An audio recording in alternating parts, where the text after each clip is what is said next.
어떤 전도사님이 결혼을 했어요. 신혼방에 짐을 정리를 하다가 아내의 가방에서 조그만한 상자 하나를 발견을 했습니다. 궁금해서 물어봤어요. 여보, 이게 뭐예요? 그러자 사모님이 말합니다. 다른 건 몰라도요, 이것만은 꼭 열어보시면 안 돼요. 알았죠? 하고 못 열어보도록 그렇게 신신당부를 했습니다. 전도사님은 워낙 궁금했지만 아내가 말리는 통에 알았다고 약속을 했습니다. 그런 후에 잊어버리고 20년이라고 하는 긴 시간이 흘렀습니다. 20년간 목회를 하다가 어느 날 새로운 사역지로 이사를 가게 되었습니다. 목사가 된 그분이 짐을 정리하다가 우연히 20년 전에 아내의 상자를 또 발견을 했습니다. 목사님이 속으로 이제는 한 20년이 지났는데 좀 봐도 괜찮겠지 하고요. 그 상자를 살짝 통을 열어봤어요. 그런데 그 안에 뭐가 있었냐? 현금 200만 원하고 계란이 3알이 들어 있었어요. 계란이 3개가 들어 있었습니다. 너무 궁금해서 이 조합이 안 어울리잖아요. 그죠? 계란이 냉장고에 있는 것도 아니고 이 나무 상자에 들어 있으니까 그래서 너무 궁금해서 아내에게 가서 사실을 말하고 물어봤어요. 도대체 이게 뭐요? 사모님은 절대로 열어보지 말라 그랬는데 열어봤다는 그 사실을 원망하면서 마지못해 이야기를 합니다. 좋아요. 이제 말씀을 드릴게요. 당신이 저와 결혼한 후에 설교를 할 때마다 내가 졸음이 오면은 계란을 하나씩 모았어요. 그러자 목사님이 기분이 좋았습니다. 아, 그래? 20년 동안 목회하는데 겨우 졸음이 3번밖에 안 왔단 말이야? 그런데 그 돈은 뭐야? 그러자 사모님이 머뭇거리면서 이렇게 말합니다. 계란 판 돈이요. 어떤 목사님이 예배 드리는 것을 예배 견디기 또 혹은 설교 견디기 이런 말로 표현하는 것을 제가 예전에 들은 적이 있는데 참 일리 있는 말이라고 생각이 들면서도 또 한편으로는 왠지 모를 씁쓸함이 있는 건 사실인 것 같아요. 언제부턴가 우리는 좀 말을 정확하게 늘어놓는 사람들에게 뭐라고 얘기를 하죠? 야, 설교하지 마. 그러잖아요, 그죠? 예, 하필이면 많고 많은 용어들이 있는데, 야, 설교 그만해. 설교 그만해. 언제부턴가 이 설교라고 하는 것들이 이처럼 부정적인 느낌으로 좀 지루한 말을 하는 그런 듯한 그런 의미로 많이들 들리곤 하는 것 같습니다. 여러분에게 있어서 이 설교라고 하는 것이 어떤 의미로 다가오고 계십니까? 오늘 본문에 보시면 사도 바울이 자신을 향한 수많은 반대자들과 또 중상모략자들이 있어요. 적대자들이 있습니다. 아니, 이 사도 바울의 이 가르침을 설교를 이 사람들은 이 인간의 말이라고 해서 인간이 지어낸 말이라고 해서 받아들이기를 거부했었습니다. 적대자들은. 그런데 데살로니가 교회의 성도들은 사도 바울의 설교를 들을 때 바울의 인간적인 교훈으로 들은 것이 아니라 전적으로 하나님의 말씀으로 받았다라고 말씀을 하고 있습니다. 여러분 다시 한번 본문 한 번 더 읽어보겠습니다.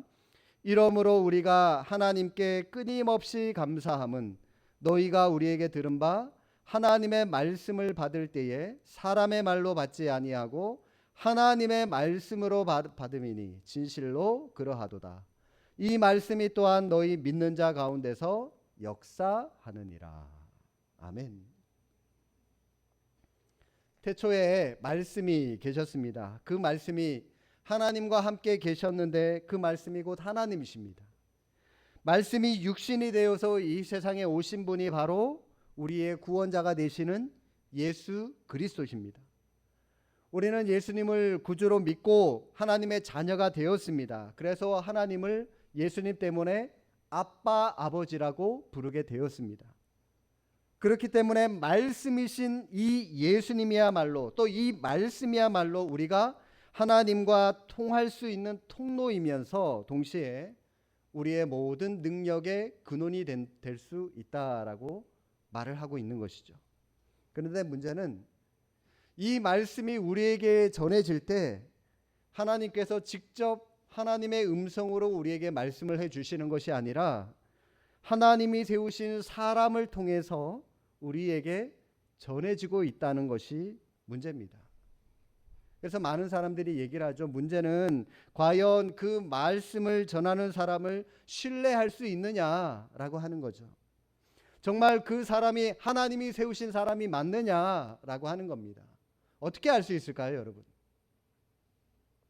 구약 시대에 대표적으로 모세도 이 문제를 놓고 하나님께 물었습니다. 하나님이 모세를 보내시죠? 그러자 모세가 그럽니다. 그러면 하나님, 누가 저를 백성들에게 보냈다고 얘기를 할까요? 나를 보낸 분이 누구라고 얘기를 할까요? 그때 하나님이 나는 스스로 있는 자다라고 말씀을 하시면서 나는 아브라함의 하나님, 이삭의 하나님, 야곱의 하나님이다. 그렇게 나를 너희 백성들에게 소개해라라고 말씀을 하십니다. 하지만 모세가 하나님, 이 말만을 전한다고 해서 백성들이 저를 또 믿어줄까요? 라고 다시 물으니까 하나님께서 그러면은 네 손에 들려있는 지팡이를 바닥에 던져라. 던졌어요. 뭘로 바뀌었죠? 예, 뱀. 감사합니다. 예, 뱀으로 바뀌었습니다. 다시 그 뱀을 집으라고 하니까 뱀 꼬리를 잡았습니다. 그랬더니 다시 지팡이로 바뀌었어요.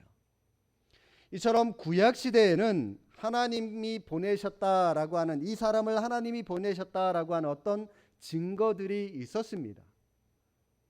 어떤 증거들이 분명히 있었어요. 그런데 오늘날은 뭘 보고 말씀을 전하는 사람을 하나님이 세우신 사람이라고 믿을 수 있겠느냐라고 하는 겁니다. 여러분, 뭘 보고 믿을 수 있을까요? 사실 오늘날은 없는 것 같아요. 크게 우리의 눈에 보이는 어떤 뚜렷한 증거들은 없는 것 같아요. 그냥 설교자의 말을 통해서 전해지는 하나님의 메시지, 말씀의 메시지의 내용이나 그리고 그 사람의 어떤 영감 어린 그런 성령 충만함의 모습, 오직 그 설교자의 말씀을 받아들이는 여러분 자신의 믿음에 달려 있다라고 볼 수밖에 없는 것 같습니다. 말씀을 전하는 사람을 하나님이 세우신 사람이라고 믿을 때에 그 말씀을 오늘 이 데살로니가 교회의 성도들처럼 하나님의 말씀으로 받아들일 수 있지만 그 사람을 신뢰하지 못할 때에 사도 바울의 적대자들은 바울 자체를 믿지를 못했거든요. 그럴 때는 그의 가르침이, 그의 설교가 하나님의 말씀이 아니라 사람이 전하는 말이다라고 해서 사도 바울의 말을 듣지 않았던 겁니다. 그러나 데살로니가 교회의 성도들은 바울도 믿었고 하나님을 보내신 분이다라고 해서 바울도 믿었고 그의 가르침도 하나님의 말씀으로 받았다라고 말씀을 하고 있습니다. 자, 그렇다면 여러분 또 하나의 문제가 생깁니다. 만약 하나님이 세우신 사람이라고 할지라도 그가 전하는 모든 말씀을 다 하나님의 말씀으로 받아들일 수 있느냐라고 하는 것입니다. 비록 하나님이 세우셨다고 할지라도 그도 사람이기 때문에 자기 생각이 설교 안에 얼마든지 들어갈 수도 있지 않겠느냐라고 하는 것이죠. 맞는 말입니다. 거기에 사람의 생각이 들어갈 수 있어요. 그렇기 때문에 그 말씀을 어디까지 받아들여야 하느냐라고 하는 문제가 또 하나 생깁니다. 그래서 하나님에 대한 신뢰, 즉 믿음의 문제가 생기는 것이죠. 하나님이 살아계시며 그분이 모든 것을 주관하고 계신다라고 하는 것을 믿는다면 모든 말씀을 하나님의 말씀으로 우리는 받아들일 수 있습니다. 다시 말해서 사람을 세우신 분도, 설교자를 세우신 분도 하나님이시고 설교자를 설교하라고 보내신 분도 하나님이시고 말씀을 전하도록 그 입에 하나님의 말씀을 넣어주신 분도 하나님이심을 믿고 신뢰할 때 우리는 아멘 하며 반응할 수가 있는 것이죠. 그러나 하나님을 신뢰하지 못하게 되면은 그때부터 저 사람의 말을 내가 판단하려고 합니다. 내가 판단하려고 하고 그러다 보면은 말씀을 온전한 하나님의 말씀으로 들을 수가 없게 되는 것이죠. 사도 바울이 고린도후서 1장 20절에 이렇게 말했습니다. 하나님의 약속은 얼마든지 그리스도 안에서 예가 되니 그런즉 그로 말미암아 우리가 아멘하여 하나님께 영광을 돌리게 되느니라. 다시 말해서 모든 말씀을 하나님이 주시는 말씀으로 받을 때만이 하나님은 모든 것이 합력하여 선을 이루게 하시지만, 내가 그 말씀을 판단하려고 하면은 그 말씀은 내게 아무런 힘도 아무런 능력도 아무런 효염도 없게 된다라고 말씀하고 있는 것입니다. 하지만 데살로니가 교회의 성도들은 사도 바울이 전하는 말씀을 사람이 전하는 말이 아니라 하나님이 주시는 말씀으로 들었습니다. 그것이 바로 데살로니가 교회의 성도들이 믿음으로 행하고 사랑으로 수고하며 우리 주 예수 그리스도 안에서 굳건히 소망을 지키며 나갈 수 있었던 힘의 원동력이 될 수가 있었던 것이죠. 사도행전 2장에 보면은 누구의 설교가 나오죠? 베드로의 설교가 나오고요. 사도행전 7장에 보면은 스데반의 설교가 나옵니다. 이 두 사람의 설교, 지금 우리가 금요기도회 때 저와 함께 사도행전 7장의 말씀을 우리가 쭉 지금 살펴보고 있는데, 자, 베드로의 설교와 스데반의 설교, 이 두 개의 설교를 놓고 보면은 큰 차이가 별로 없어요. 두 사람의 설교 모두 예수 그리스도를 알리고 그분을 전하는 데 있어서 큰 차이는 별로 없습니다. 그러나 사실 논리적인 면만을 조금 놓고 보면은 솔직히 이 베드로는 갈릴리 어부 출신이지 않습니까? 평생 물고기나 잡은 사람이 뭐 배우면 얼마나 많이 배웠겠습니까? 사실 이 베드로의 설교보다는 스데반은 이 헬라 철학의 영향을 받은 사람입니다. 스테파노스라고 하는 그 헬라 이름도 제대로 갖고 있죠. 원래 그의 본명입니다.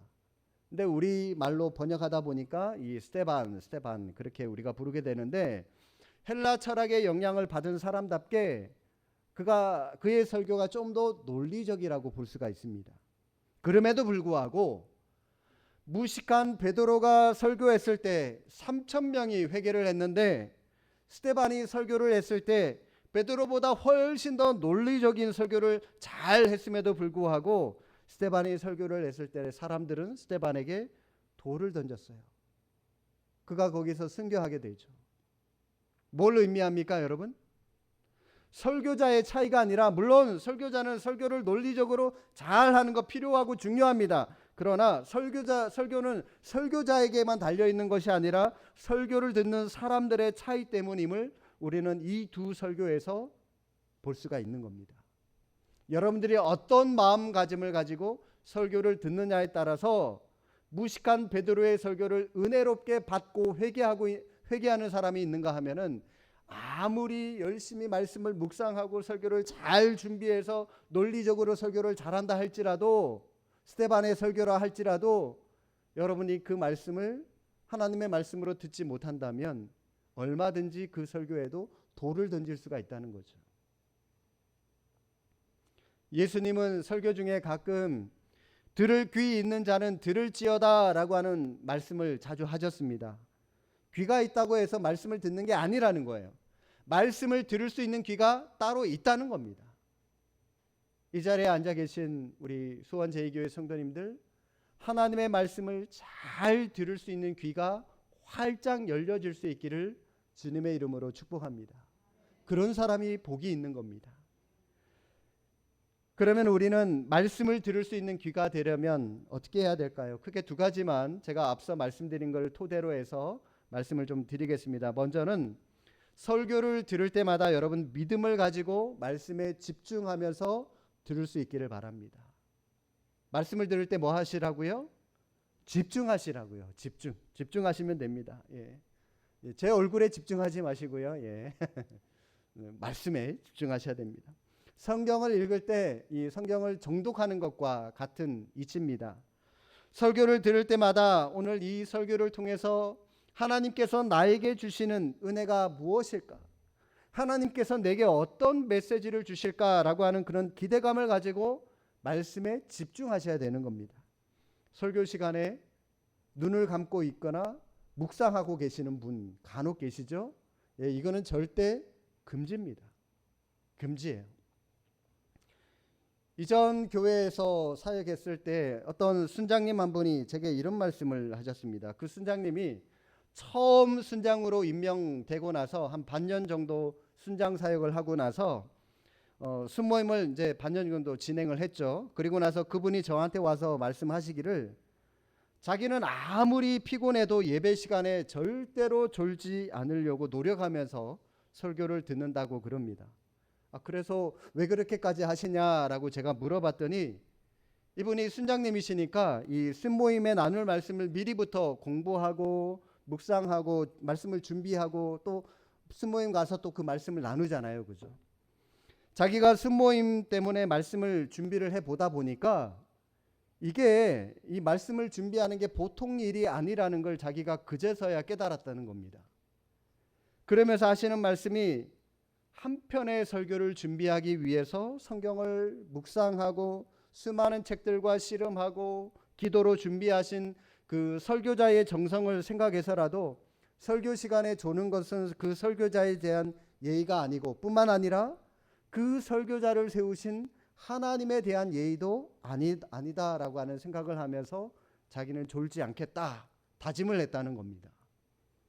목회자의 입장에서 참 감사하고 위로가 되는 그런 말씀이더라고요.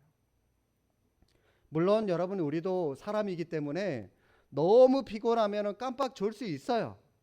그러나 여기서 말씀드리는 분 아예 습관적으로 조시는 분들이 계시죠. 설교 시작함과 동시에 아예 습관적으로 그렇게 계시는 분들이 가끔 있으십니다. 그분들의 행동이 어떤 행동인지 아십니까? 설교자를 누가 세웠다고요? 하나님이 세웠다고 말씀을 드렸잖아요. 하나님이 세운 사람의 말씀을 듣지 않는다라고 하는 것은 하나님의 권위를 무시하겠다라고 하는 그런 행동과 별반 차이가 없다는 겁니다. 한 번 더 말씀드리겠습니다. 설교는 목회자 개인의 말을 듣는 시간이 아니에요.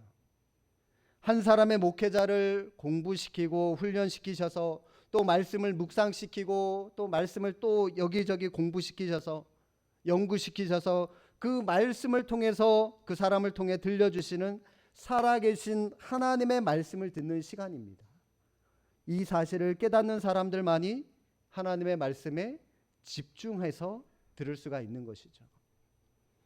참고로 여러분 이 설교 시간에 이 졸지 않는 방법 하나만 좀 알려드리겠습니다. 제일 좋은 방법이 뭐냐면 여러분 설교 노트 작성하시면 돼요. 여기 제가 이 노란색은 뭐냐면 설교 노트고요. 이건 무슨 색깔이죠? 이걸 뭐라 그러지? 하여튼 예쁜 색깔 얘는 기도 노트예요. 기도 노트.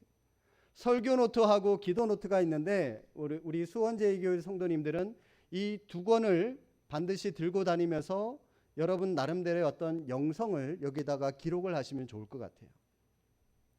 내년에 캠페인을 할 겁니다. 미리부터 준비하셔도 좋겠지만 기도 노트하고 설교 노트입니다. 기도 노트를 왜 준비를 해야 되냐? 여러분 기도 제목 적으시죠? 왜 안 적으시죠? 기도 하나님을 신뢰 안 하니까. 여러분들이 하나님을 신뢰하신다면 기도를 적으세요. 기도 제목 적으셔서 이거 놓고 기도하셔야 돼요. 왜냐하면 우리 인간은 망각의 동물입니다. 하나님께서 우리의 기도를 들어주셨는데도 불구하고 내가 내 기도 제목을 까먹었는데 하나님이 들어주셨는지 기억을 못해요. 우리는. 그렇기 때문에 여러분 적으셔야 돼요. 그래야지 그 기도 제목을 놓고 기도할 때 하나님이 어떻게 들어주셨다. 자, 이게 오거든요. 보이실지 모르겠지만 위에 줄이 있죠. 기도 제목 쭉쭉 적어 나가시고 밑에 네모 칸에 하나님께서 어떻게 응답을 해주셨다. 응답한 내용까지 이렇게 적는 이런 공간이 있는데 적으시면 돼요. 보십시오. 10대 때 적으시고 20대, 30대 때 적으시면 나중에 여러분 20년, 30년 뒤에 여러분 40대 때 적으셨던 기도 노트 한번 보십시오. 기도 제목이 뭐죠? 대부분 힘들었던 때의 그 일들이 기도 제목이잖아요. 그죠? 내가 40대 때 이런 일들이 있었구나. 하나님께서 이렇게 응답해 주셨네. 이 하나님께서 나와 동행해 주신 것을 이것을 통해서 우리는 점검하고 체크할 수가 있는 겁니다. 여러분 이 기도 노트가 필요하고요. 또 하나 설교 노트. 여러분 제가 볼펜을 들고 자주 이 성경책에 기록하고 뭔가를 쓰도록 자꾸 유도를 하는데 적으셔야 돼요. 우리는요, 이 가만히 있으면 5분 넘어가면은 딴 생각하기 쉬워요. 10분 넘어가면은 그때부터 이제 꼬박꼬박 졸기 시작합니다. 예. 그런데요, 이 설교 노트를 딱 펴놓고 하나님께서 내게 주시는 말씀에는 두 종류가 있죠. 로고스의 말씀과 레마의 말씀이 있는데, 로고스는 제가 보통 설교를 한 30분 하면 30분 내내 진행되는 선포되는 말씀이 말 그대로 로고스입니다. 이 로고스의 말씀 중에 오직 나에게만 주시는 메시지가 있어요.